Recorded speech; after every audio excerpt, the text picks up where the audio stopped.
সবিনয়ভাবে অনুরোধ করছি।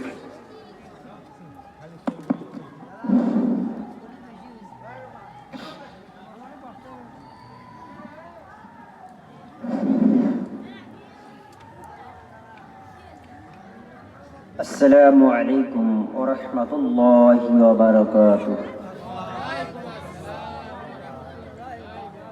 শুরু করার আগে যদি বেয়াদবি না মনে করেন, দয়া করে আল্লাহ তাআলার জন্য, যে ব্যক্তি আল্লাহর জন্য আধা হাত অগ্রসর হয়, আল্লাহর রহমত তার জন্য এক হাত অগ্রসর হয়।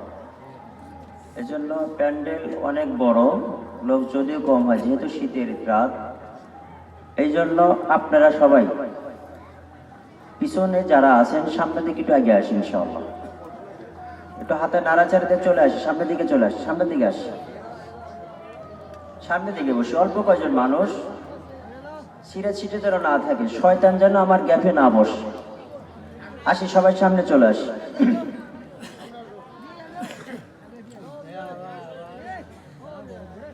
আলহামদুলিল্লাহ الحمد لله وكفى سلام على عباده الذين اصطفى أما بعد فأعوذ بالله من الشيطان الرجيم بسم الله الرحمن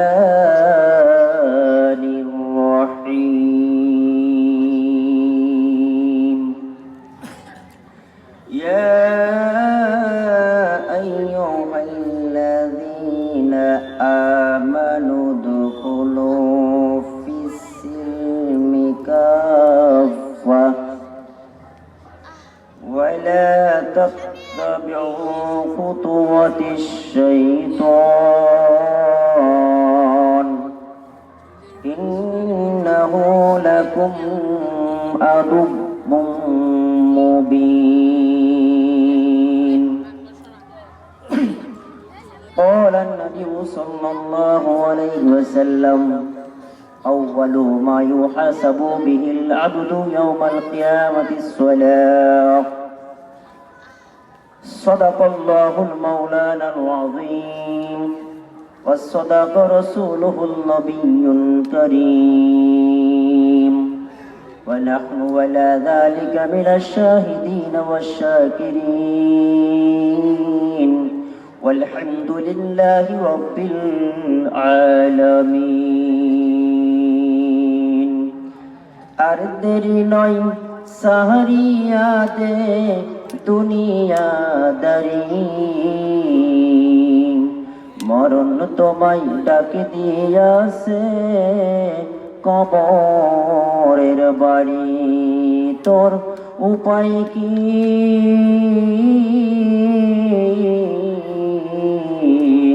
উপর দেখে চাহিয়া দেখো বাঁশের চাঙ্গারি।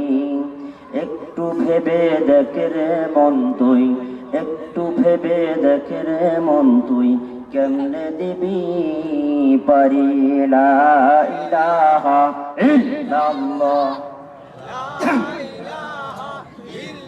লা ইলাহা ইল্লাল্লাহ লা ইলাহা ইল্লাল্লাহ লা ইলাহা ইল্লাল্লাহ লা ইলাহা ইল্লাল্লাহ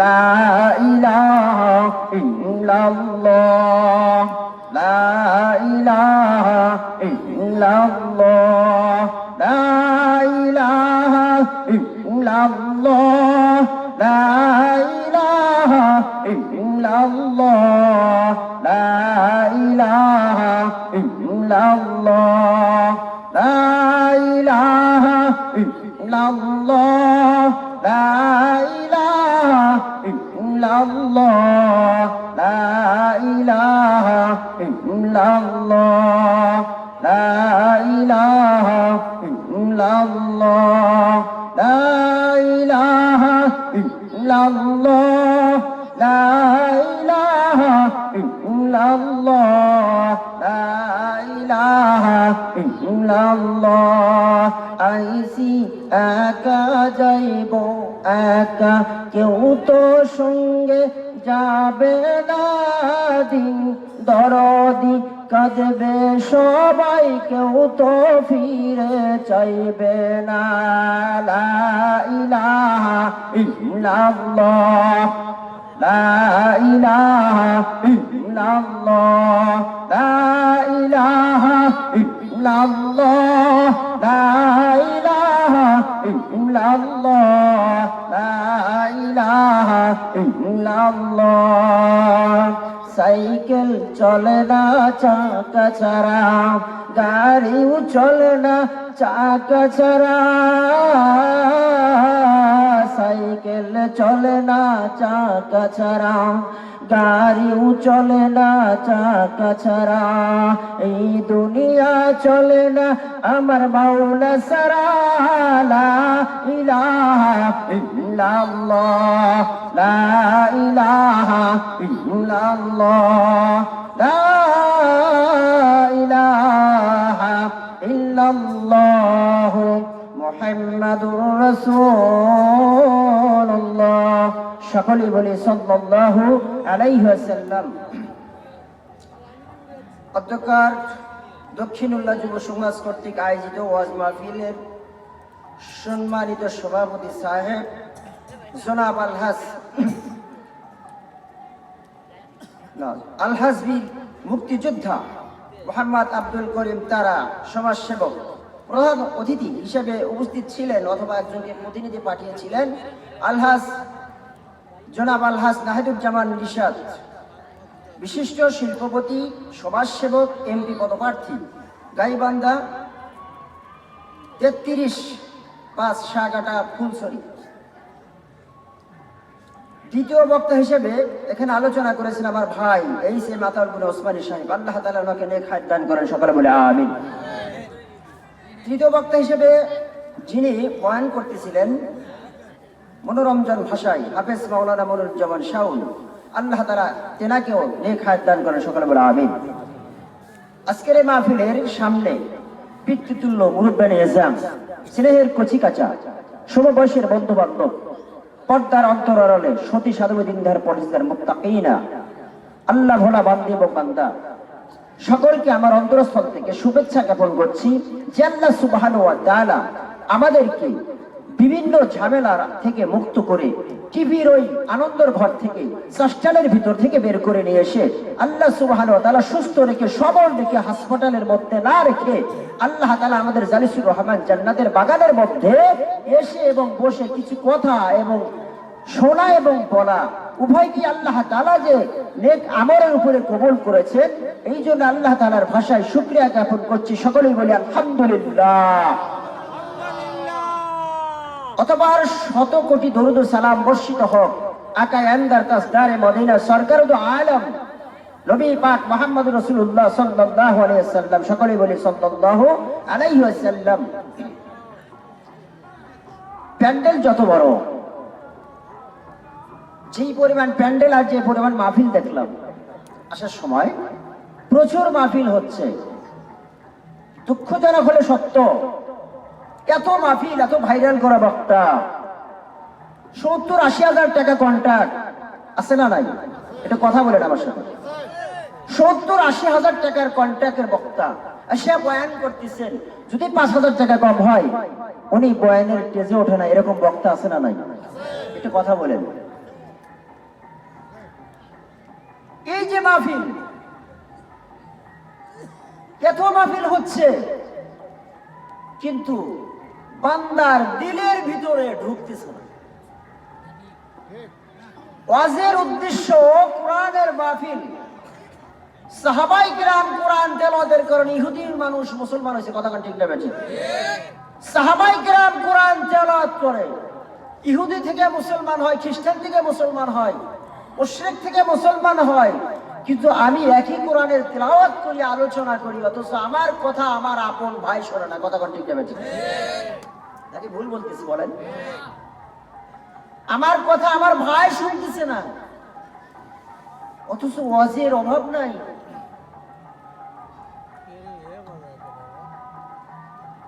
কোরআনের ইজ্জত আল্লাহ তাআলা কম দেন নাই, কিন্তু এরা মনে হচ্ছে যেন কোরআনকে বিক্রি করে টাকা নিচ্ছে। কতক্ষণ ঠিক নেবে? আমি খেয়াল করে দেখি যে এই এলাকার মধ্যে ভাইরাল করা যত বক্তা আসে, আমি নিজে অনেকেই দেখছি, আমি নিজেও দাওয়াত দিচ্ছি। কথা ছিল হলো ওয়াজ শুনে মানুষ বেনামাজি মানুষগুলো নামাজি হয়। আলোচনার সারাংশ হলো বেপর্দা নারীগুলা যেন পর্দার উপর ওঠে, চোর মানুষ গেলে যেন ভালো মানুষের রূপান্তরিত হয় কোরআনের আলোচনা।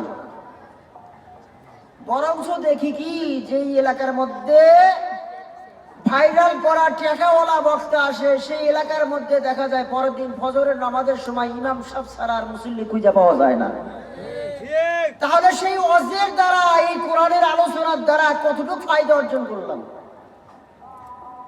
কারণ কি? এই হরফটা তো এমনি দেয় নাই।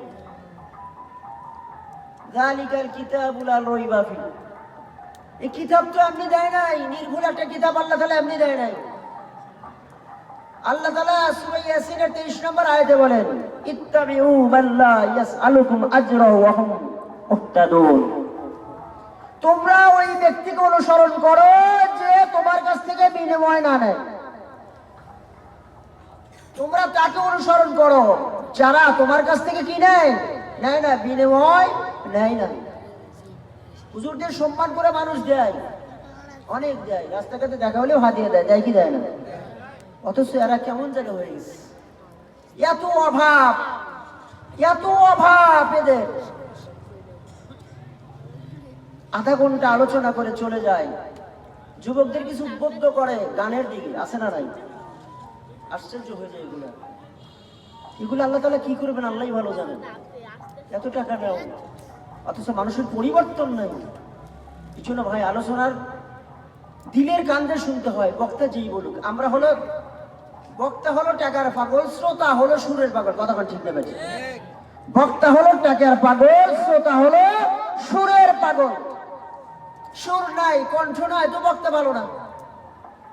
সুর আছে, কণ্ঠ আছে, এলেম যাই হোক না কেন, বক্তা অনেক ভালো। ও যুবক বক্তা ছিল,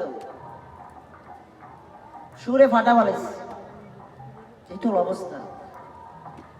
এই জন্য দিলের কান দিয়ে কথা শুনতে হয়, কোরআনের কথা দিলের কান দিয়ে শুনতে হয়।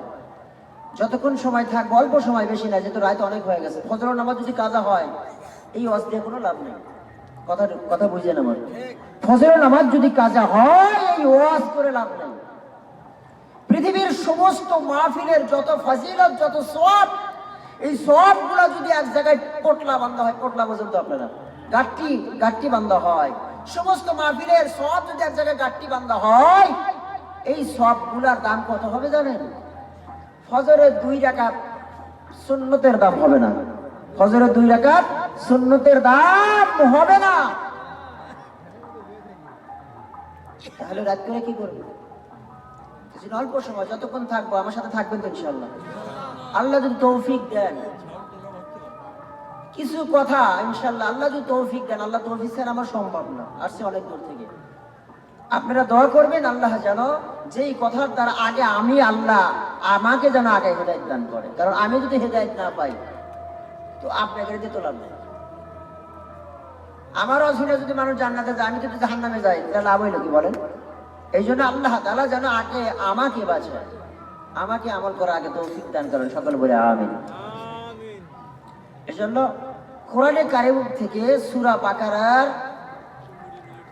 208 নম্বর আয়াতে কারিমা তেলাওয়াত করেছি। এখানে আল্লাহ তাআলা বলতেছেন, বিসমিল্লাহির রহমানির রহিম, ইয়া আইয়ুহাল্লাযীনা আমানু দুখুলু ফিস-সিলমি কাফা। সার অর্থ হলো, হে ঈমানদারগণ, আল্লাহ সকলকে ডাকতেছেন, ইয়া আইয়ুহাল্লাযীনা, যারা মুসলমান ঘরে জন্মগ্রহণ করেছেন তারা সকলেই ঈমানদার। তারা কি সকলেই ঈমানদার? আমরা কথায় কথায় বলি অমুকের ঈমান নাই, কথাটা ভুল, গলত। কথায় কথায় বলি, মুসলমানের বাচ্চাকে বলতেছি কথা যে ওর ঈমান না, ঈমান নষ্ট হয়ে গেছে। ইমান নাই বেঈমানও, এই কথা না বলি। কারণ যে মুসলমান ঘরে জন্মগ্রহণ করছে, আল্লাহ পৃথিবীতে পাঠিয়েছেন, তাকে ইমান দিয়ে আল্লাহ তাআলা দুনিয়াতে পাঠিয়েছেন। ইয়া আইয়ুহাল্লাযীনা আমানু, তাহলে আল্লাহ তাআলা ইমানদার যদি না হইতো, ইমানদার কইয়া ডাক দিত না। ইয়া আইয়ুহাল্লাযীনা আমানু, সকল ইমানদারকে বলতেছেন, হে ইমানদারগণ তোমরা কি করো, উদখুলু ফিস-সিলমি, প্রবেশ করো, সিলমি ইসলামের ভিতরে পূর্ণাঙ্গ রূপে, কাফা পূর্ণাঙ্গ রূপে তোমরা কি করো, ইসলামের ভিতরে প্রবেশ করো। একটু একটু ঢুকছো আর একটু বেড়ে, এটাতে ইসলাম হবে না। ইসলাম সমাজের মধ্যে, শুধু মসজিদের ভিতরে না। ইসলাম শুধু মাদ্রাসা না। ইসলাম মাদ্রাসা থেকে শুরু করে, মসজিদ থেকে শুরু করে ঘর পর্যন্ত সামাজিক রাষ্ট্র ব্যবস্থাপনা, সংসদ এবং ইউনিয়ন পরিষদ, ওয়ার্ড ভিত্তিক, সমাজ ভিত্তিক সব জায়গায় ইসলাম দরকার আছে না নাই? আজকে সব জায়গায় না থাকার কারণে আমাদের এই পরিস্থিতি। শুধু কিছু মানুষ ভাবতেছে মসজিদে ইসলাম থাকবে, এখানে নামাজ পড়বে, টুপিওয়ালারা শুধু নামাজই পড়াবে, কিন্তু এরা কি করবে না, এরা প্রতিনিধি হবে না, মেম্বারও হবে না। কথা কোন ঠিক নেবে, এরা শুধু মসজিদে ইমামতি করবে। আল্লাহর বান্দারা ও আমার মুসলমান বাবাজিরা, আমার আল্লাহ রব্বুল আলামিন বললেন, ইমানদার বান্দাগণ তোমরা পরিপূর্ণরূপে ইসলামের ভিতরে প্রবেশ করো। কিছু ইসলামের ভিতরে প্রবেশ করবা, আর কিছু প্রবেশ করবা না, নাম কিন্তু ইসলাম নয়।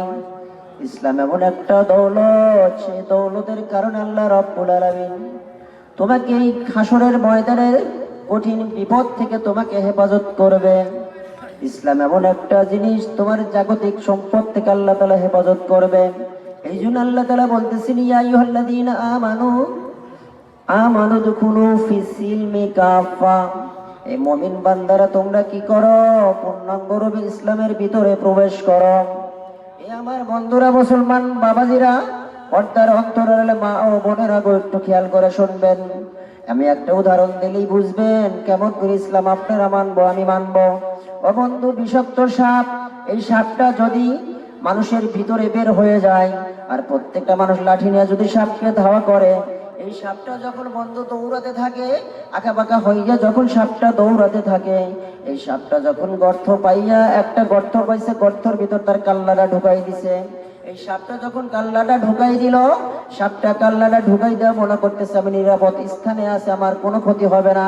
এদিকে পিছনে আল্লাহর বান্দারা কয়েকজন লাঠি নিয়ে দাঁড়িয়ে আছে।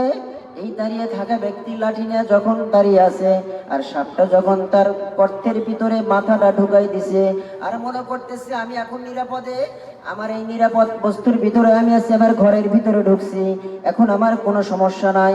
বলেন তো, যারা পিছনে লাঠি নিয়ে আছে তারা কি বসে থাকবে? কথা কন, তারা কি বসে থাকবে? আল্লাহর বান্দা মুসলমান বাবাজিরা, ওই সাপটা যখন তার পিছন সাইডটা বের করে দিছে, লেজটা বের করে দিছে, আর মাথাটা অর্ধেক ঢুকাই দিয়ে মনে করতেছে আমি ইসলামের ভিতরে, আমি পূর্ণাঙ্গ রূপে চেপে আছি। এই সাপ যেমন বোকামি করতেছে মুসলমান, আমি আপনি যেই মুসলমান হয়েছি, এই মুসলমান দ্বারা সাপ যেমন অর্ধেক মাথা ঢুকাই দিয়ে নিরাপদ স্থানে ভোগ করতেছে, আল্লাহর বান্দা শুনে রাখুন, যেমন করে ওই মানুষগুলো লাঠি দিয়ে সাপকে ধাওয়া করতেছে, বাঁচাইবে না, তেমনি করে আমি আপনি যদি অর্ধেক মুসলমান, অর্ধেক যদি বাহিরে থাকে, অর্ধেক ভিতরে থাকে, বলেন তো আমার কপালেও জাহান্নামের পেটন আছে না নাই? কথা বলেন। এই জন্য আল্লাহর বান্দারা, তুমি তো ইসলামের ভিতরে ঢোকো, পূর্ণাঙ্গ রূপেই ঢুকতে হবে, কিছু মানবা কিছু মানবা না তা হয় না। আল্লাহর বান্দা যুবকরা মনে করতেছে বুড়া হইলে নামাজ পড়বো, কতক্ষণ ঠিক না ব্যাঠিক? যারা যুবক আছে মনে করতেছে আমি যখন বুড়া হব তখন নামাজ পড়বো। এ বন্ধু, তোমার মতো কত যুবক বৃদ্ধ হওয়ার আগে দুনিয়া থেকে চলিয়া গেছে, তোমার মতো কত যুবক দুনিয়া থেকে চলে গেল, কিন্তু বৃদ্ধ হওয়া লাগে নাই, মাথার চুলও পাকে নাই, দাড়িও পাকে নাই, দাড়িও গজায় নাই, ওই ব্যক্তি দুনিয়া থেকে চলে গেছে। এই মাত্র একটা খবর আইলো, একজন ব্যক্তি ইন্না লিল্লাহি দোয়া পড়ে হারাইলো। আল্লাহর বান্দা, কখন আমার ডাক আসবে বলা যায় না। কুল্লু নাফসিন যায়িকাতুল মাউত, প্রত্যেক প্রাণীকে মৃত্যুর স্বাদ গ্রহণ করতে হবে। এই জন্য আমাকে আপনাকে চিন্তা করে দেখা দরকার যে কোন ইসলামের ভিতরে আমি প্রবেশ করলাম। এই জন্য আল্লাহ রাব্বুল আলামিন কোরআন হাকিমের মধ্যে বলেছেন, ইয়া আইয়ুহাল্লাযীনা আমানু দুখুলু ফিস-সিলমি কাফা, পূর্ণাঙ্গরূপে ইসলামের ভিতরেই তোমাকে ঢুকতে হবে। আল্লাহর বান্দা আব্দুল্লাহ রাদিয়াল্লাহু তাআলা আনহু আল্লাহর নবীর কাছে যখন ইসলাম গ্রহণ করলেন, কেমন ইসলাম মানছেন? আব্দুল্লাহ রাদিয়াল্লাহু তাআলা আনহু নবীর সাহাবী ছিলেন।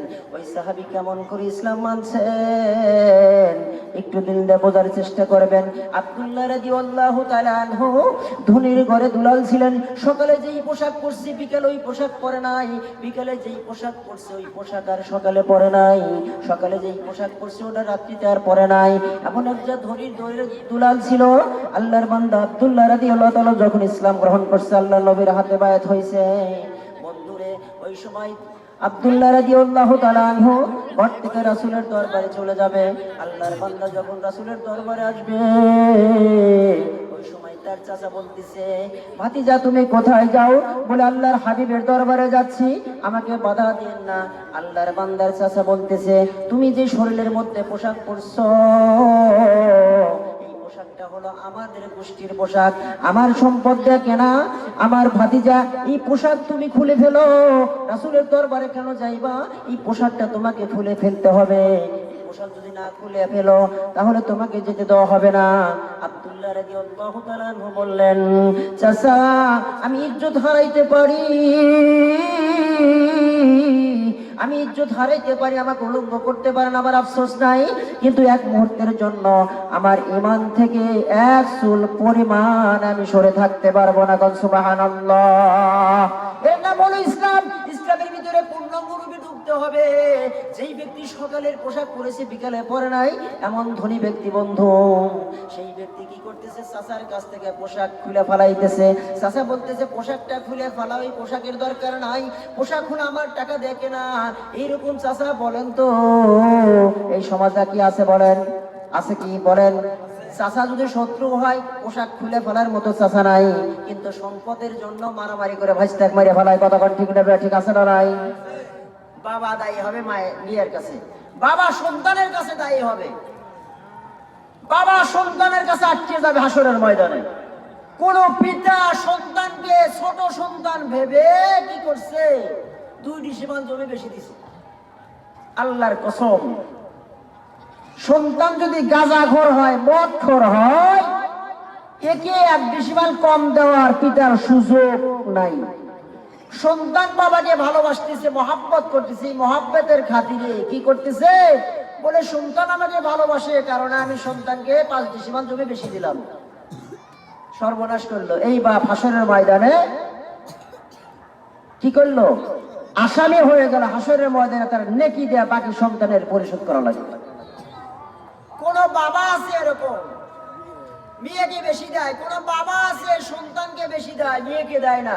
ভাই বোনকে ফাঁকি দেয়, আছে না নাই? ভাইয়ের জমির দাম 50,000 টাকা ডিসিমাল, আর বোনের জমির দাম হয় 20,000, আছে না নাই? কিসের মুসলমান তুমি? কিভাবে ইসলামের ভিতরে ঢুকলা? তোমার বাপ মুসলমান, তুমি মুসলমান, বাইপাস হয়ে আসছো, তুই মুসলমান দ্বারা কি তোমার বোনকে তুমি ফাঁকি দিচ্ছ? এই জন্য আল্লাহ তাআলা বলছেন, ইয়া আইয়ুহাল্লাযীনা আমানু কু আনফুসাকুম ওয়া আহলিকুম নারা, তুমি নিজে বাঁচো তোমার জাহান্নামের আগুন থেকে। আল্লাহ জাহান্নামের আগুন থেকে আমাকে বাঁচাইতে হবে, নাইলে রক্ষা নাই। আমাকে নিজে বাঁচাইতে হবে, নিজেকে বাঁচতে হবে নিজে, তারপরে পরিবারকে বাঁচানো ফরজ। আমাকে বাঁচানো ডাইরেক্ট ফরজ, পরিবারকে বাঁচানোর চেষ্টা করা ফরজ। এই জন্য আমাকে বাঁচাইতে হবে। আমাকে যদি বাঁচাইতে যাই, বোনের জমি ফাঁকি দেওয়া যাবে? কোন আছে না নাই? ভাইরা সব বোনের সবাই এগুলো বোনের জমি ফাঁকি দেয়। যে বোন 20,000 টাকা দিবা, নাইলে যাও, কোথায় গেছো দেখি। আর আহা, তো বাপের মেয়ে, তুমি বাপের সন্তান, কেন এটা করবে? তো তাহলে ইসলামের ভিতরে দাখিল হইলাম কেন? এই জন্য আল্লাহ রাব্বুল আলামিন কোরআন হাকিমের মধ্যে বললেন, বান্দারে তোমার বোনকে যদি ঠকাও, তোমার বোনকে তুমি ঠকাও নাই, বরং তুমি নিজেই ঠকে জাহান্নামের আসামি হইয়া গেছো। ইসলামের ভিতরে যদি পূর্ণাঙ্গ রূপে না ঢুকতে পারি, তাহলে আমার জীবন বড় নষ্ট হয়ে যাবে, জাহান্নামের আসামি হইয়া যাব। আল্লাহর বান্দারা মন দিয়ে শুনবেন, সব যেমন বাঁচতে পারে নাই, তুমিও বাঁচতে পারবা না। এই এই জন্য আব্দুল্লাহ রাদিয়াল্লাহু তাআলা আনহু কিভাবে ঈমান আনছেন, মুসলমানের ভিতর কিভাবে দাখিল হইলেন। আব্দুল্লাহ রাদিয়াল্লাহু তাআলা আনহু রাসূলের দরবারে মার কাছে যাবেন। মার কাছে যাওয়ার পরে বলতেছে, মা ও মা, আমার ইজ্জতটা ঢাকার মতো একটা চাদরের ব্যবস্থা করো। মা, আমার চাদর একখানা ব্যবস্থা করো। আমার শরীরের মধ্যে কোনো পোশাক নাই, রাসূলের দরবারে যাব। মা, একটা কাপড়ের ব্যবস্থা করিয়া দাও। আমার শরীরের মধ্যে কোনো পোশাক নাই, কোনো পোশাক নাই। এই জন্য মার কাছ থেকে কি চাইতেছে? একটা ইজ্জত ঢাকার মতো পোশাক চাইতে আছে। আল্লাহর বান্দার মা কি করতে আছে? তার ভিতর থেকে একটা সেরা চাদর বের করে দিছে। আল্লাহর বান্দা চাদর দিয়ে কি করে? এই চাদর দিয়া বন্ধু তার শরীরটা একটু ঢাকছে, আর একটা অংশ দিয়ে তার নিচের অংশ ঢাকছে। ঢাইকে রাসূলের দরবারে চলিয়া গেল। আল্লাহর বান্দা যখন চলিয়া গেল, চলে যাওয়ার পর আল্লাহ রাসূল সাল্লাল্লাহু আলাইহি ওয়াসাল্লাম হুজরা খানার ভিতরে বসে আছে। গভীর রজনী, শীতের রাত, থরথর করে কাঁপতেছে, শরীরের মধ্যে পোশাক নাই। আল্লাহর বান্দা কি করতেছে? আল্লাহ রাসূলকে ডাকতেছে, হুজুর কে রে রাতে, এত রাতে, গভীর রাতে কে আমারে ডাক দেয়? আল্লাহর বান্দা কি করতেছে? রাসূলকে ডাকতেছেন, আল্লাহর নবী গো। আল্লাহর নবীকে ডাকতেছে। আল্লাহর নবী চিৎকার করে শোনে, কে এত রাতে আমারে ডাকতেছেন? আল্লাহর নবী হুজরা খানা থেকে বের হয়। বের হওয়ার পরে বলতেছে, কে আমারে ডাক দিল? বলতেছে আল্লাহর নবী এই কথা যখন বললেন, আব্দুল্লাহ রাদিয়াল্লাহু তাআলা আনহু বলতেছেন, আল্লাহর নবী, আমারে আপনি চিনতেছেন না? আমার নাম ছিল উজ্জা। আমার নাম ছিল উজ্জা। আমার নামটা পরিবর্তন করে রেখেছেন আপনি আব্দুল্লাহ। আমি সেই আব্দুল্লাহ। কে রে আব্দুল্লাহ, তোমার শরীরের মধ্যে পোশাক কই? আল্লাহর নবী যখন কাঁদো কাঁদো অবস্থায় দেখতেছেন, তাকাইতেছেন এ কথা, তখন বলতেছে, আল্লাহর নবী, আমি আপনার দরবারে আসব, এই আশাকে ব্যক্ত করে আমার চাচা আমার শরীর থেকে পোশাক খুলে ফেলাইছে। আমার মার কাছ থেকে মার কাছে গেছি, মাগো আমার একটা পোশাক দাও। এই পোশাক দিয়ে নবীর দরবারে আমি চলিয়া যাব। ইজ্জতটা ঢাকার মতো পোশাক দাও। শুধু আমার মা আমাকে কি করলো? একটা পোশাক দিল। সেই পোশাকটা শরীরও ঢাকে না, নিচেও ঢাকে না, আমার কোমরও ঢাকে না। তথাপি দুইটা টুকরা করে একটা কোমরের মধ্যে লাগাইছি, আর একটা শরীরের মধ্যে লাগাইলাম। আপনার দরবারে চলে আসলাম। আল্লাহর নবী বলতেছে, কেরে তুই তো ধনির দুলাল, সকালে যেই পোশাক পরছিস বিকেলে সেই পোশাক তুই পরশ নাই, এখন তোর অবস্থা এরকম হইল। আয় আয় আমার কাছে আয়। দুইজন সাহাবী ডাক দিলেন। ডাক্তার বলতেছে, কে আসো? আয় আমার কাছে আসো। এই দুইখানা চাদর, এই দুইখানা চাদর আমার আব্দুল্লাহর কাছে দাও। দুইখানা চাদর আব্দুল্লাহকে দেওয়া হলো। আব্দুল্লাহ দুইখানা চাদর শরীরের মধ্যে পেঁচাই। রাসূলের দুইখানা চাদরের দাম আছে না নাই? কথা কোন আছে না নাই? রাসূলের দুইখানা চাদরের দাম আছে না নাই? আল্লাহর বান্দা দুইখানা চাদর নিছে। আল্লাহর কসম করে বলতেছি, নবীর গায়ের চাদর যদি শরীরের মধ্যে পেঁচাই, আল্লাহর কসম তার শরীরে জাহান্নামের আগুন তো দূরের কথা, জাহান্নামের আগুন তো দূরের কথা, মউতের যন্ত্রণাও তাকে গ্রাস করতে পারবে না। সুবহানাল্লাহ। দুইখানা চাদরের দাম আছে না নাই? বলেন আছে না নাই? এই দুইখানা চাদর আব্দুল্লাহ রাদিয়াল্লাহু তাআলা আনকে দিলেন। আব্দুল্লাহ রাদিয়াল্লাহু তাআলার নামটা পরিবর্তন হয়ে গেল। আব্দুল্লাহ রাদিয়াল্লাহু তাআলার নাম হইল আব্দুল্লাহ যুল বাজাদাইন, অর্থাৎ দুই চাদরের অধিকারী হইল। এই আব্দুল্লাহ রাদিয়াল্লাহু তাআলা নবীর কাছে যায়, আল্লাহর নবী আমার জন্য একটু দোয়া করেন। কি দোয়া করব? আল্লাহর নবীকে বললেন, হুজুর আমি যখন ঈমান আনছি, ঈমান আনার পরে আমার কাজ ইসলামের সকল কাজগুলো মেনে চলা, আল্লাহর কাছে আপনি দোয়া করবেন আমার যেন শাহাদাতের মৃত্যু হয়। আমি শুনেছি কথা যে শাহাদাতের যদি মৃত্যু হয়, শাহাদাতের যদি মৃত্যু হয়, তার মৃত্যুই বাকি থাকে জান্নাতে যাওয়া। আমার জন্য খাস করে দোয়া করবেন, আমি যেন শাহাদাতের মৃত্যু এবং শহীদ মৃত্যু আমি লাভ করি। আল্লাহর নবীর কাছে যখন এই প্রস্তাব করলেন, আল্লাহর নবী দোয়া করে দিলেন, যা যা আমি দোয়া করে দিলাম, আল্লাহ তুমি আমার আব্দুল্লাহকে শহীদ মরণ নসিব করো। আল্লাহর নবী যদি দোয়া করে, বলেন তো ওই দোয়া কাজে লাগবে কি লাগবে না? এই জন্য যুবক ভাইরা, এ আমার যুবক ভাইজান, আল্লাহর বান্দারা আল্লাহমুখী হও। ওই সময়টা আসার আগে নিজেকে পরিবর্তন করো। যুবক পোলাপান বর্তমান অবস্থা হলো এই, এ বন্ধু যুবক পোলাপান বর্তমান অবস্থা হলো এই, খোলা চানাচুরকে পছন্দ করে, রুচি চানাচুর পছন্দ করে না। একটা উদাহরণ দিচ্ছি, চানাচুর আটা দিয়ে বানায়, কি দিয়ে বানায়? চানাচুর ময়দা দিয়ে বানায়। এই চানাচুর ময়দা দিয়ে বানায় একজন খোলা বাজারে বিক্রি করতেছে ডিশের ভিতরে। আপনারা কি বলেন? বাটি বলেন, ডিশ বলেন? আপনারা কি বলেন? ডিশ বলেন। ডিশের ভিতরে অথবা কোনো পাত্রের ভিতরে নিয়ে খোলা চানাচুর বেচতেছে, অথবা একটা প্লেটের ভিতরে নিয়ে খোলা চানাচুর বেচতেছে। এই চানাচুরের দাম হলো 100 গ্রামের দাম 20 টাকা, আর রুচি চানাচুর প্যাকেট উঠছে ওর দাম হচ্ছে 100 টাকা। কতক্ষণ ঠিক নেবে? ঠিক কতক্ষণ ঠিক নেবে? ঠিক। রুচি চানাচুর এর দাম হয়েছে 100 টাকা, 100 গ্রামের দাম। ও আটা দেওয়া তৈরি, যে খোলা বাজারে বিক্রি করতেছে সেও আটা দেওয়া তৈরি, কিন্তু রুচির প্যাকেট ওটার কারণে হইলো কত? 100 টাকা, আর খোলা বাজারে বিক্রি করার কারণে হইলো 20 টাকা। এই 20 টাকার চানাচুর একটু দিল দিয়ে বুঝবেন যুবক ভাইরা, এই 20 টাকার চানাচুর একজনের পাশায় প্যান নাই, সেও কয় 10 টাকার চানাচুর দেন। একজনের রিক্সা চালায়, ঘাম ঝরতেছে, ওই ব্যক্তি সে বলতেছে 10 টাকার চানাচুর দেন। আর একজন মুসি জুতা সেলাই করতেছে, উনি বলতেছে না সে 10 টাকার চানাচুর দেন। কথা কর ঠিক না ঠিক? কেউ মুসিও চায়, চালালো চায়, রিক্সাওয়ালা চায়, পাশায় প্যান নাই, সে ব্যক্তিও কয় 10 টাকার চানাচুর দেন। এই ব্যক্তি চানাচুরের জন্য পাগল। রুচ চানাচুর খোলা বাজারে বিক্রি করতেছে, এই চানাচুরের কাস্টমারের অভাব নাই, কারণ রুচি চানাচুর প্যাকেট উঠছে, এই জন্য তার মর্যাদা বাড়ছে না কমছে? কথা বল, বাড়ছে না কমছে? এই জন্য যুবক মানুষ কি করে, যে মানুষের পিছনে ঘুরে জুতা পাইতে জুতা ক্ষয় করো, এরা হলো খোলা চানাচুর মুসিও দাম করছে, চারাও দাম করছে। বলে একজন পাশাই তার প্যান নাই, সেও দাম করছে, রিক্সা চালাইছে, ঘাম ধরতেছে, ঘাম টবর টবর করে পড়তেছে চানাচুরের ভিতরে, সেও বলতেছে 10 টাকা চানাচুর দাও। তোমরা যেই নারীর পিছনে করো, এরা হলো খোলা চানাচুর। সুতরাং তুমি কত নম্বর সিরিয়াল চিন্তা করে একটু দেখো। কতক্ষণ ঠিক দেখাচ্ছে? একটু কথা বলে। চানাচুর যদি প্যাকেটে হয় তার মর্যাদা বেশি, এই প্যাকেটের চানাচুর যদি কোনো নারী প্যাকেটের মধ্যে ওঠে তার মর্যাদা আল্লাহ তাআলা বাড়ায় দেয়। সুবহানাল্লাহ।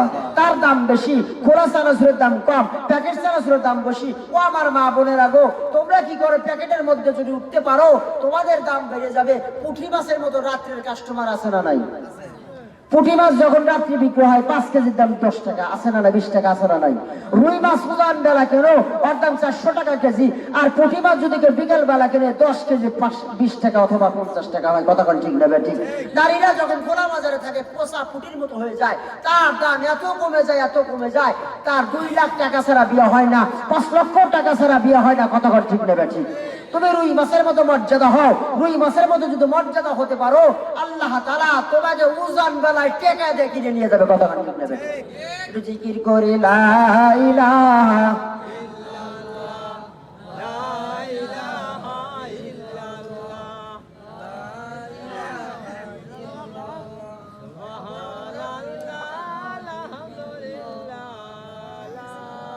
লা ইলাহা ইল্লাল্লাহ, লা ইলাহা ইল্লাল্লাহ, লা ইলাহা ইল্লাল্লাহ, লা ইলাহা ইল্লাল্লাহ, লা ইলাহা ইল্লাল্লাহ, লা ইলাহা ইল্লাল্লাহ মুহাম্মাদুর রাসূলুল্লাহ।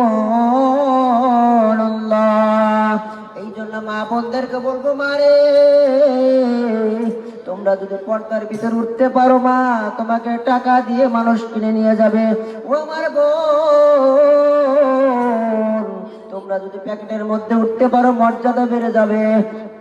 ও আমার মা বোনেরা গো, তোমরা যদি পর্দাশীল হইতে পারো, আমার আল্লাহ রাব্বুল আলামিন সুন্দর পাত্ররও তোমার ব্যবস্থা করবে। কথাকার ঠিক নেবে? ঠিক।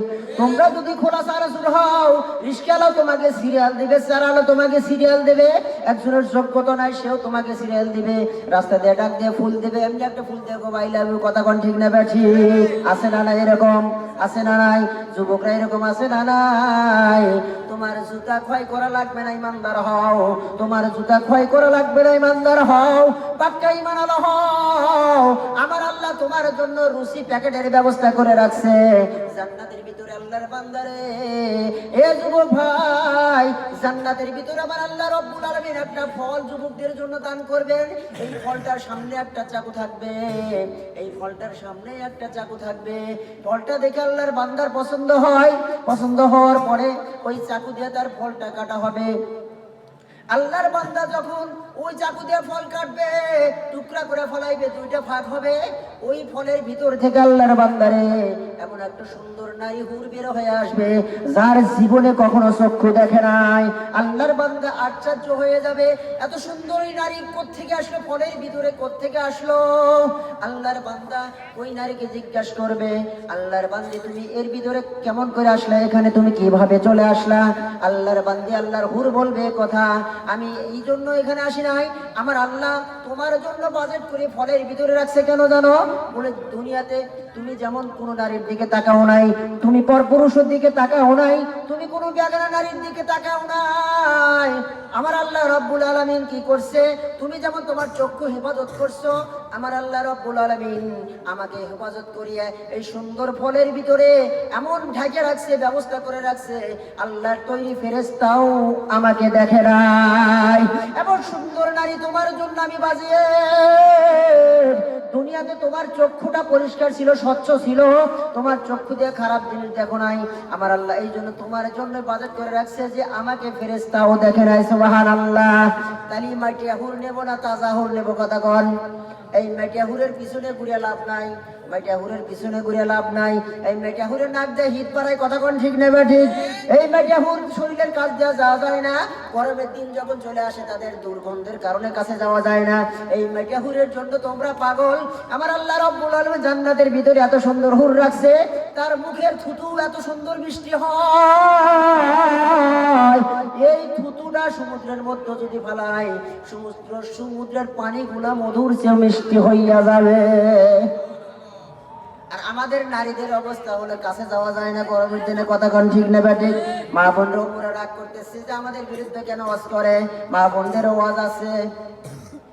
এই জন্য মা বোনদেরকে বলবো, মা, আল্লাহ তাআলা নিজেই কোরআনে ঘোষণা করছেন, ওয়াকরনা ফি বুয়ুতিকুন্না ওয়ালা তাবাররাজনা তাবাররুজাল জাহিলিয়াতিল উলা। নারীগুলা তার শরীরকে আবৃত করে রাখবে, এমন পোশাক যেন না পরে, এমন পোশাক যেন না পরে, এই পোশাক দ্বারা অন্য পুরুষের আকর্ষণ হয়, এই পোশাক নারীদের পরা যাবে না। একটা নারীর যদি চুল অনেক মানুষ দেখে, এই যতগুলা চুল দেখবে, এই যতগুলা চুল পুরুষ মানুষ দেখবে, যতগুলা চুল গুনে যাবে, ওই চুল পরিমাণ জেনা তার আমলনামায় আল্লাহ লিখে দিবেন। নাউযুবিল্লাহ। এই জন্য পুরুষ যারা আছি একটু হেফাজত করে নিজেকে। তুমি কি মনে করছো টুপিওয়ালাদের সুযোগ নাই? সব সুযোগ আছে, টিভি দেখার সুযোগ আছে, কেউ না করবে না। আমি তো ঘরের মধ্যে দেখি, কেউ না করবে বলেন? না করবে, কেউ না করবে না। আল্লাহ তাআলা আমাকে দিয়েছেন ব্যবস্থা করে, কিন্তু ভয়, আখিরাতের ভয়, ওই জায়গার মধ্যে শাস্তি যে হবে। দুনিয়াতে যারা টিভি দেখছে, হাসরের ময়দানে তারা এর থেকে বঞ্চিত থাকবে। হাসরের ময়দানে গান হবে, নাচ হবে, সবকিছু হবে, কিন্তু যারা দুনিয়াতে দেখছে, তারা যেমন দুনিয়ার মানুষগুলা, টুপিওয়ালা গুলা কি করতেছে, যে গান থেকে বিরত থাকতেছে, ওই মানুষগুলা আল্লাহ তাআলা জান্নাতের ভিতর নাচ দেখাবেন, গান দেখাবেন। কি কারণে? তারা এখান থেকে নিজেকে হেফাজত করছে। সুবহানাল্লাহ। এই জন্য আপনারা যদি নিজেকে হেফাজত করতে পারেন, জান্নাতের ভিতরে আল্লাহ তাআলা হুরের ব্যবস্থা করবেন। এই হুরের লেহেঙ্গা হবে, লেহেঙ্গা যখন একটা চক্কর দিবে, মানুষ 3.5 কিলোমিটার চক্কর দিবে। সুবহানাল্লাহ। লেহেঙ্গার ঘের কত হবে জানেন? 3.5 কিলোমিটার। এখন আমাদের 120 ইঞ্চি, 120 ইঞ্চি একটা লেহেঙ্গা হয়, বা 150 ইঞ্চি অথবা 200 ইঞ্চি। আর একটা লেহেঙ্গাতে চক্কর দিবে, তখন কি করবে? 3.5 কিলোমিটার এরিয়া নেবে।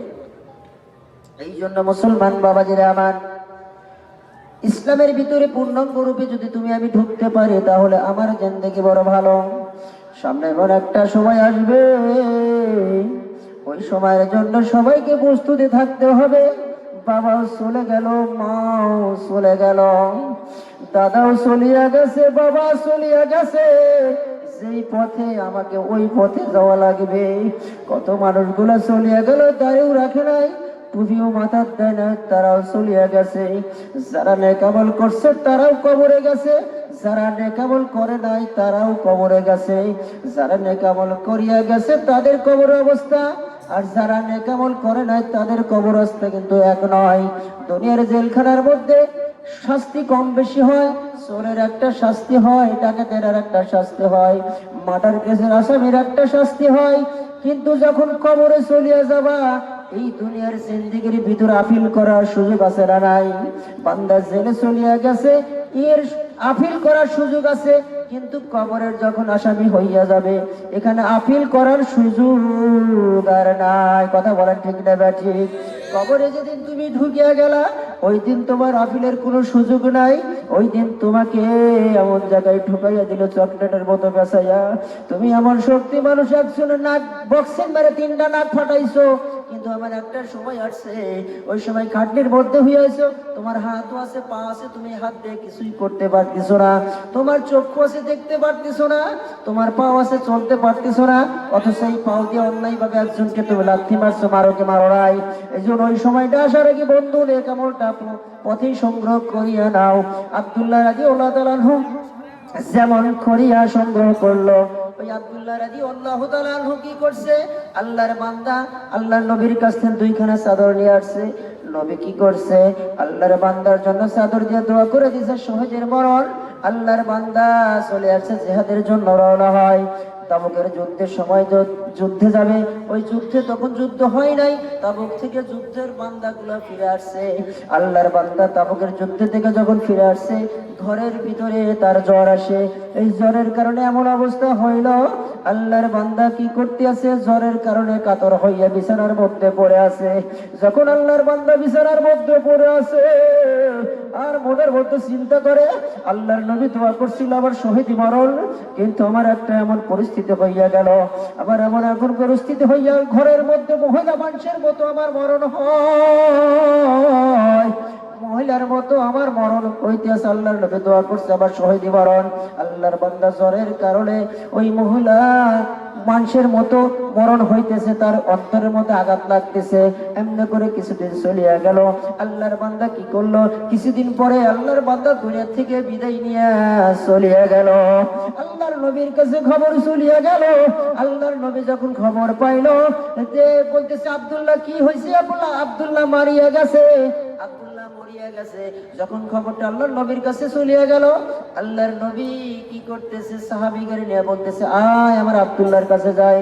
আব্দুল্লাহর কাছে যাওয়ার পরে আল্লাহর বান্দা কি করতেছে, আব্দুল্লাহরে ধোয়াই দে, বলে ধোয়াই দিয়ে কাপড়টা তোরা কেউ পরাইস না। আল্লাহর নবী বলতেছেন কাপড়টা আমি পরাইয়া দেব। আল্লাহর নবী আব্দুল্লাহ রাদিয়াল্লাহু তাআলা আনহুর কাপড় কি করতেছেন, নিজে তার শরীরের মধ্যে পরাই দিতেছেন। সাহাবাই কেরাম এগুলা দেখলো, যে সাহাবাই কেরাম দেখতে আছে যে আল্লাহর নবী আব্দুল্লাহর গায়ের মধ্যে পোশাক পরায়, কাফনের পোশাক পরাইতেছে, এই লাশটা যদি আমার হয়তো, এরকম ভাবে সবাই কান্নাকাটি করতে আছে। যখন কবরস্থর দিকে নিয়ে যায় আল্লাহর নবী বলতেছেন দে, আমি কবরে কেউ নামিস না, এই আব্দুল্লাহর কবরে আমি নামবো। আল্লাহর বান্দা কি করলো, আল্লাহর নবী সাল্লাল্লাহু আলাইহি ওয়াসাল্লাম কবরের মধ্যে নামলেন। আল্লাহর নবী যখন কবরের ভিতরে নামলেন, নামার পরে কি করতে আছে, বলে সাহাবীদের বলতেছে দে আব্দুল্লাহর লাশটা আমার হাতের মধ্যে দে। আব্দুল্লাহ রাদিয়াল্লাহু তাআলা আনহু লাশ আল্লাহর নবীর হাতের মধ্যে দিছে। সাদ ইবনে আবি ওয়াক্কাস রাদিয়াল্লাহু তাআলা সিকুর করার মাটির সাথে গড়াগড়ি করে কান্দে, আরে এই আব্দুল্লাহর লাশটা যদি না হইয়া আমার লাশটা হইতো তাহলে আমার জীবনটা কত ভাগ্যবান হইতো। এই আল্লাহর নবী কি করতেছে, কবরের ভিতরে তার লাশটা রেখে দিছে। কবরের মধ্যে যখন রাসূলের সাথ স্পর্শ করে যখন লাশটা রাখছে, বলেন তো ওই কবরের কি আযাব হওয়ার সম্ভাবনা আছে বলেন? আল্লাহর নবী আব্দুল্লাহ রাদিয়াল্লাহু তাআলা লাশটা যখন কবরের মধ্যে রাখলেন, ওই কবরে আযাব তো দূরের কথা, লাশের উপর হাত রাখলেন, বলতেছে মাবুদ গো,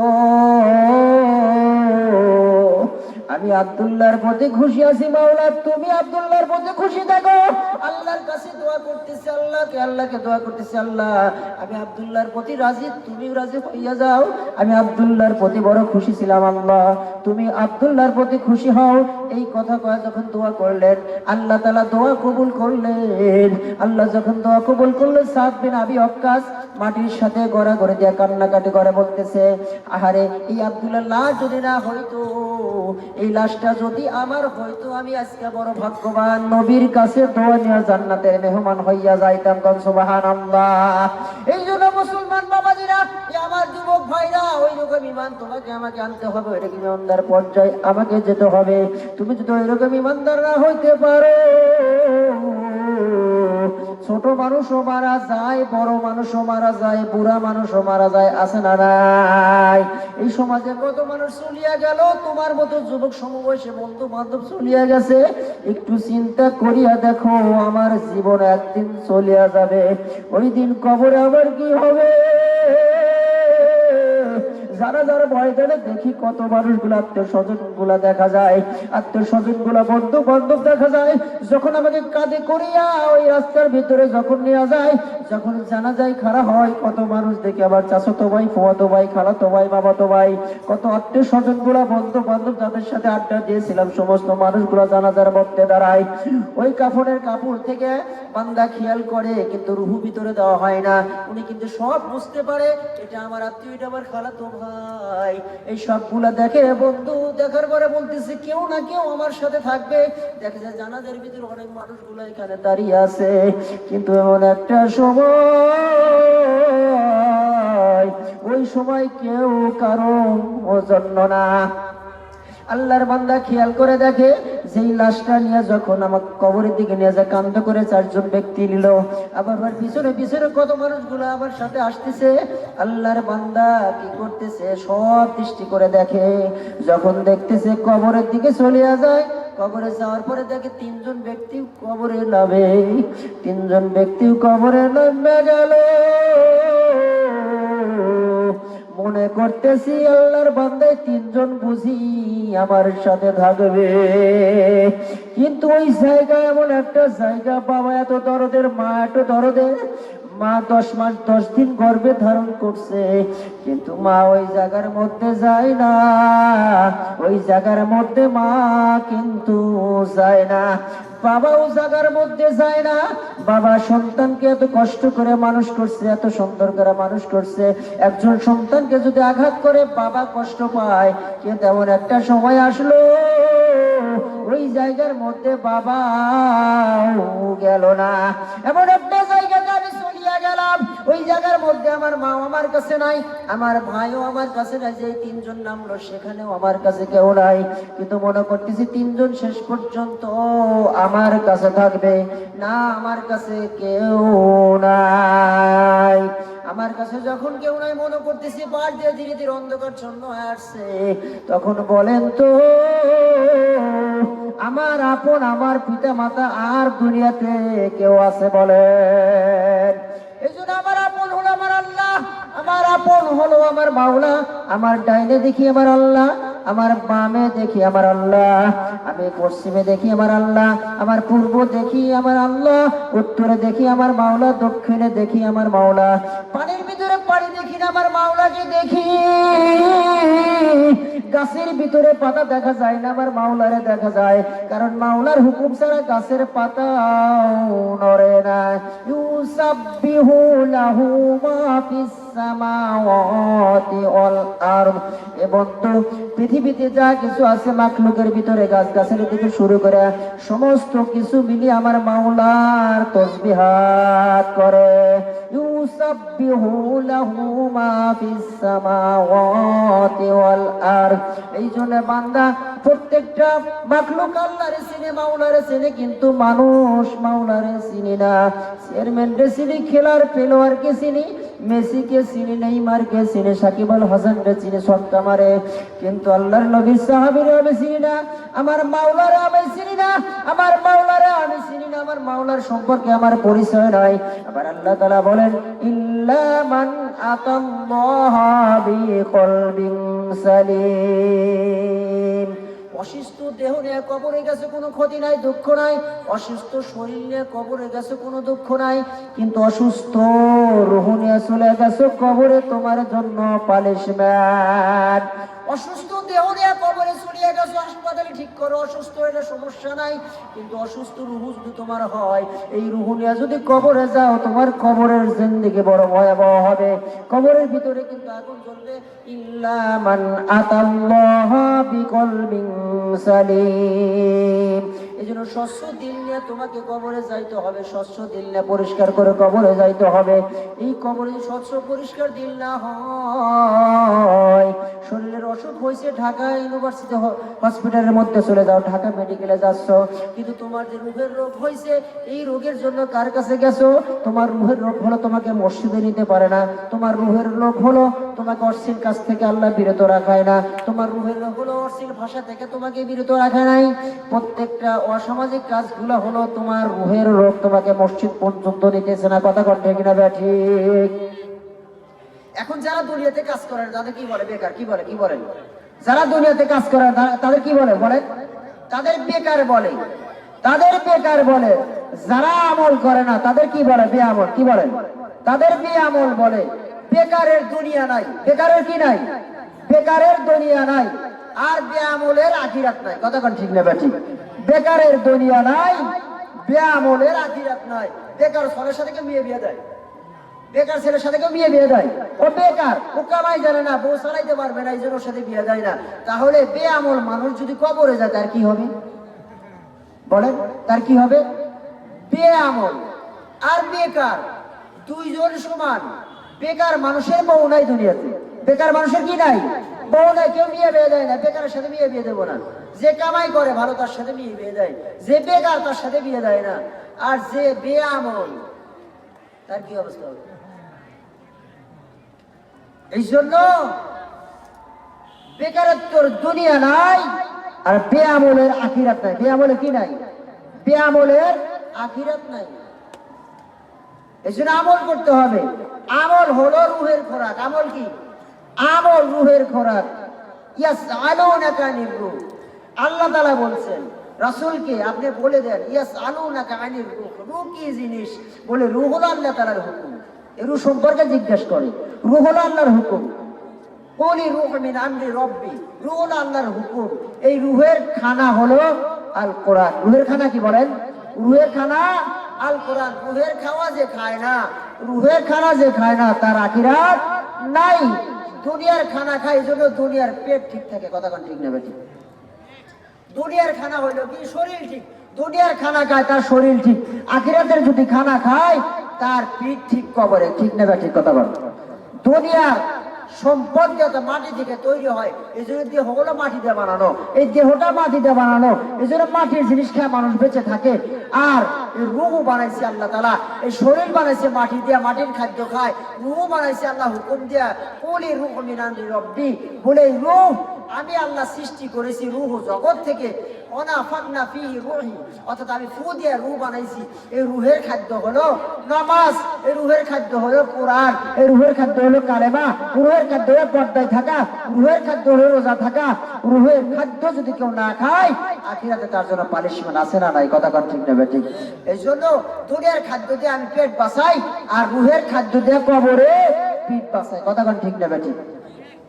এই জন্য আমাকে আখিরাতের খাদ্য খেতে হবে। আখিরাতের খাদ্য হলো কোরআন। আখিরাতের খাদ্য কি বলেন? আখিরাতের খাদ্য কি? রূহের খাদ্য কি বলেন? রূহের খাদ্য কোরআন। বেআমলের কি না? আখিরাত নাই, আর বেকারের দুনিয়া নাই। এই জন্য আমল করা দরকার আছে না নাই? কি বলেন? দরকার আছে না নাই? সবাই আমল করবো তো ইনশাল্লাহ। আমি এই মাহফিলের ভিতরে হাজার মানুষ চাই না, একজন মানুষ চাই। যুবক ভাইরা আজ থেকে নামাজ কামাই দেবো না, হাজার মানুষের হাত তোলা লাগবে না। একজন মানুষ আমি চাই আজ থেকে আমি নামাজ কামাই, একজন ব্যক্তি আজ থেকে এক ওয়াক্ত নামাজ আমি কাজা করবো না। কে আছেন? একজন চাই আমি, যুবক মানুষের থেকে। যুবক ভাই, ও যুবক ভাই, তোমার মতো যুবক আমি। এজন্য একটা যুবকের কাছ থেকে চাই, একটা যুবক হাত তোলো আজ থেকে নামাজ আমি কামাই। একজন যুবক, ও ভাই একটা হাত তুলি ভাই, একজন যুবক আল্লাহর জন্য হাত তুলি, আল্লাহর জন্য হাত তুলি। একজন যুবক আল্লাহ তাআলা কবুল করেন, আল্লাহ জানে বলে বরকত দান করে, এই যুবককে আখিরাতের জন্য কবুল করেন। সকলে বলে আমিন। ওই যে পিছনে এক ভাই হাত তুলছে, আল্লাহ একজনকে কবুল করেন। একজন যদি কবুল হয় আল্লাহ তাআলা সারা দুনিয়ার মানুষকে মাফ করে দিতে পারেন। সুবহানাল্লাহ। এই জন্য মুসলমান বাবারা একটু জিকির করে লা ইলাহা লা ইলাহা ইল্লাল্লাহ, লা ইলাহা, একটু বড় পানি দেন তো। লা ইলাহা ইল্লাল্লাহু, লা ইলাহা ইল্লাল্লাহ, লা ইলাহা ইল্লাল্লাহ, লা ইলাহা ইল্লাল্লাহ লা ইলাহা ইল্লাল্লাহ লা ইলাহা ইল্লাল্লাহ লা ইলাহা ইল্লাল্লাহ লা ইলাহা ইল্লাল্লাহ মুহাম্মাদুর রাসূলুল্লাহ। সকলে বলি সাল্লাল্লাহু আলাইহি ওয়াসাল্লাম। মা বোনেরা একটু কথা খেয়াল করে শুনবেন, আমি আপনাদের উদ্দেশ্যে একটা ওয়াজ আমি নিয়ে আসছি। মা বোনেরা গো, আপনারা সবাই নাম শুনছেন, রাবিয়া বসরি নামে কোনো এক নারী আসিল কি ছিল না? বলেন, রাবিয়া বসরির নাম শুনছেন কিনা? রাবিয়া বসরির নাম আপনারা শুনছেন। এই রাবিয়া বসরি রহমতুল্লাহ আলাইহা এমন একজন মনীষা নারী ছিল, হাসানে বসরি রহমতুল্লাহ আলাইহা। হাসানে বসরি রহমতুল্লাহ আলাইহির এরকম মুরিদ ছিল, আল্লাহর বান্দি হাসানে বসরি রহমতুল্লাহ আলাই তাকে প্রস্তাব করতে আছে, ও রাবিয়া তুমি কেন বিয়া করতে আসো না? দেখেন ইসলাম কারে বলে, ইসলাম কেমন করে ইসলামের ভিতরে প্রবেশ করছে। আল্লাহর বান্দি রাবিয়া বসরি রহমতুল্লাহ আলাইহা বলতেছে, রাবিয়া রে কেন তুমি বিবাহ বন্ধনে আবদ্ধ হচ্ছ না? রাবিয়া বসরি কি করছে, একটা চিঠিকুটের মধ্যে চিঠি লিখছে। চিঠির মধ্যে লিখতেছে, হাসান রে আপনি তো আমার শায়েখ, আপনি তো আমার ওস্তাদ, আপনি তো আমার সবকিছু, আপনি তো সবকিছু, আমার দায়িত্বশীল একজন ব্যক্তি। আমি কেমনে বিয়ে করব, আমি কেমনে বিয়ে করব? আমি আপনারা জানাইতেছি। চিঠির মধ্যে লেখে, তিনটা প্রশ্নের উত্তর যদি আমারে দিতে পারেন, এই তিনটা প্রশ্নের উত্তর যদি আমারে দিতে পারেন, তাহলে আমি বিয়ে করার জন্য প্রস্তুত। আর তিনটা প্রশ্ন যদি উত্তর না দিতে পারেন, তাহলে আমার বিয়ে করার কোনো দরকার নাই। আল্লাহর বান্দে কি করছে, তিনটা প্রশ্ন। এক নম্বর প্রশ্ন লেখছে হলো, এই হাসানে বসরি তুমি উত্তর দাও, বলেন তো উত্তরটা কি হবে? এক নম্বর প্রশ্ন রাখছে হলো, বলো হাসান আমার মৃত্যু কালেমার সাথে হবে নাকি হবে না? বলেন তো রাবিয়ার মৃত্যু কালেমার সাথে হবে কি হবে না, এটা হাসান কেমনে জানবে?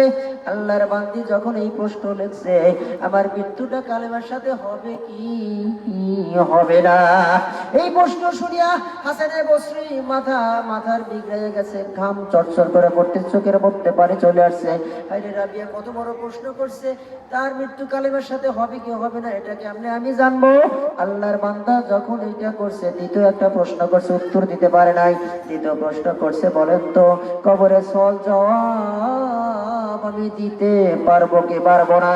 এই প্রশ্নটা করছে, আবার সওয়াল জবাব হবে কি হবে না, এই সওয়াল জবাব আমি দিতে পারবো কি পারবো না? আল্লাহর বান্দা এই প্রশ্নের উত্তরও দিতে পারে নাই। আল্লাহর বান্দা যখন এই প্রশ্ন দেখছে, তার মাথাটা গরম হয়ে গেছে, চোখের মধ্যে পানি চলে আসছে। রাবিয়া রে কি এমন প্রশ্ন করলা, এই প্রশ্নের উত্তর দাবি কেন তামাম দুনিয়ার মানুষ তোমাকে দিতে পারবে না? আল্লাহর বান্দা আর একটা প্রশ্ন করছে, বলো তো যখন হাসরের ময়দানে আমলনামা মানুষের আমলনামা দেওয়া হবে, ওই আমলনামাটা কি করিয়া আমার ডান হাতের মধ্যে দিবি কি দিবে না? বলো হাসান আমার 3 নাম্বার প্রশ্নের উত্তর হলো, আমার আমলনামা ডান হাতে দিবে না বাম হাতে দিবে, আমলনামাটা আমাকে কিভাবে দান করা হবে? এইটা যখন প্রশ্ন করলো আল্লাহর বান্দা, এই প্রশ্ন 3টা প্রশ্ন যখন ছুড়ে দিছে, হাসানে বসরি রহমতুল্লাহ আলাই চোখের মধ্যে পানি চলে আসে। তখন তার মুরিদান গুলো বলতেছে, হাসান আপনি এত বড় একজন আলেম, এই রাবিয়া কি এমন প্রশ্ন করছে, প্রশ্ন উত্তর দিতে আপনি কাঁদতেছেন কেন? আল্লাহর বান্দা বলতেছে, এটা সাধারণ কোনো প্রশ্ন না, এটা সাধারণ কোনো প্রশ্ন না। রাবি এমন 3টা প্রশ্ন করছে, আমি হাসান কেন দুনিয়ার যত মুহাদ্দিস যত পীরাউলি আছে উত্তর দিতে পারবে না? আমি কি করে জানবো রাবিয়া বসরির মৃত্যু কালেমার সাথে হবে কি হবে না, এটা আমি কিভাবে জানবো? রাবিয়া বসরির এরকম ভাবে সওয়াল জবাব হবে কি হবে না, এটা কিভাবে আমি জানবো? হাসরের ময়দানে আমলনামা ডান হাতে দিবে কি দিবি না, এটা আমি কেমনে জানবো? আবার জান্নাতের ফয়সালা হবে কি জাহান্নামের ফয়সালা হবে, এটা আমি কেমনে উত্তর দিব? মা বোনেরা গো, ওই রাবিয়া বসরি বলতেছে, হাসান দীর্ঘ 40 বছর যাবত এই 3টা প্রশ্নের তালাশে মাওলার প্রেমে আমি কাঁদতেছি, আমার চোখের মধ্যে পানি, আমার কলিজার মধ্যে ধাও ধাও করে আগুন জ্বলতেছে। কেমনে তিনটা প্রশ্নের জায়গা থেকে নিজেকে আমি বাঁচাইতে পারবো? এই তিনটা প্রশ্ন আমাকে ধাও ধাও করে কলিজাটা ঠান্ডা করতে পারতেছি না। এই কলিজার ভিতর আমার ধাও ধাও করে আগুন জ্বলতেছে, কিভাবে তিনটা জায়গা থেকে আমি মুক্তি পাবো? আমার দুনিয়ার বিবাহ বসার শখ আর আল্লাহ আমার জাগে না। এই জন্য মা বোনদেরকে বলবো, ওই রাবিয়া বসরি রহমতুল্লাহ আলাইহা কি পরিমাণ মানুষ ছিলেন, তার তিনটা প্রশ্নের জন্য বিবাহ বসে নাই, বিবাহ বন্ধনে আবদ্ধ হয় নাই। তার বিবাহ বর্ষ কি জন্য? আমার মাওলার সাথে যদি সম্পর্ক হয়, তাহলে মাওলার প্রেমে পড়িয়া যদি আমি জান্নাতের মেহমান হইতে পারি, তাহলে বিবাহ বন্ধন আমার কি দরকার? বিবাহ করে নাই, আল্লাহর জন্য পাগল হয়ে তিনটা প্রশ্ন তালাশ করছে। তুমি আমি মা বোন কত অন্যায় করতে আসি, নামাজ কাজা করতেছি, স্বামীর খেদমত তো কথা দূরের কথা, স্বামীর তো ধারেও যাওয়ার চেষ্টা করি না। বর্তমান নারীদের অবস্থা হলো, আমরা দেখছি 20 বছর 30 বছর আগে নারীদের যে ব্যবস্থা ছিল, ওই নারীরা দেখছি মা বোনরা স্বামীর জন্য পাখা নিয়ে বসে থাকছে, কথা কন ঠিক না বা ঠিক? আর বর্তমান নারীদের হলো এমন অবস্থা, কেউ যদি শালিশান মাতব্বর হয়, এই নারীগুলা দেখছি, আমার মা বোন গেলে দেখছি দরজার মধ্যে পেট লাগাই রেছে, অথবা স্বামী ডাকতেছে, লাইফে উঠছে, উঠার পরে স্বামীকে খানা খাইতে দিছে। কিন্তু এখন নারীরা এমন হয়েছে, এবং তো শীতের রাতে যখন নারীরা ঘরের মধ্যে ঢোকে, স্বামী যদি একটু গভীর রাত হয়, ওই মার্কেট থেকে ফিরে আসতেছে, আসার পরে কি করতেছে, স্বামী ঘরের মধ্যে ঢুকতেছে, স্ত্রীকে বলতেছে আমাকে ভাতের ব্যবস্থা করো।